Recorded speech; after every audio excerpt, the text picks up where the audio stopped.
You're watching BBC World News. I'm Samantha Simmonds. Our top story. Ukraine steps up preparations to deal with what it calls an increased Russian aggression. As the army drafts thousands of reservists, the country's top security official calls for a state of emergency. I'm Lise Doucette in Kiev, where the authorities have urged their citizens to leave Russia immediately, saying it can no longer protect them.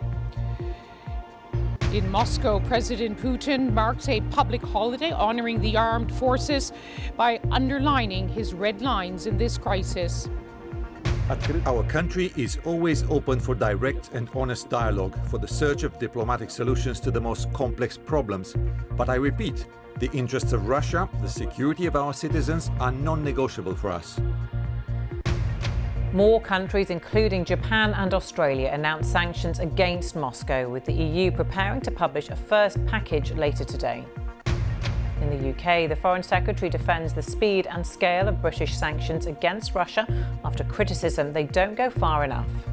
If we see, which I fear we are likely to see, a full-scale invasion of Ukraine, we will similarly act rapidly, and we will act in concert with our international allies to send a very clear message to Vladimir Putin that we are not going to allow him to win.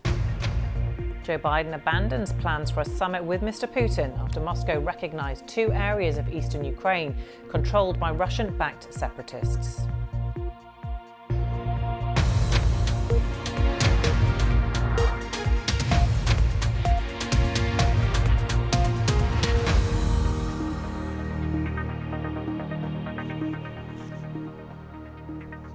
Ukraine's top security official has called for a state of emergency to be declared throughout the country in response to what Kiev says is an intensified aggression from Moscow. Diplomatic avenues out of the crisis seem to be closing down. Late on Tuesday, the White House confirmed that a suggested summit between President Biden and President Putin will now not take place. Talks between the US Secretary of State and the Russian Foreign Minister Sergei Lavrov have also been cancelled. For all the very latest, let's cross to our chief international correspondent, Lise Doucette, who is in Kiev. Lise.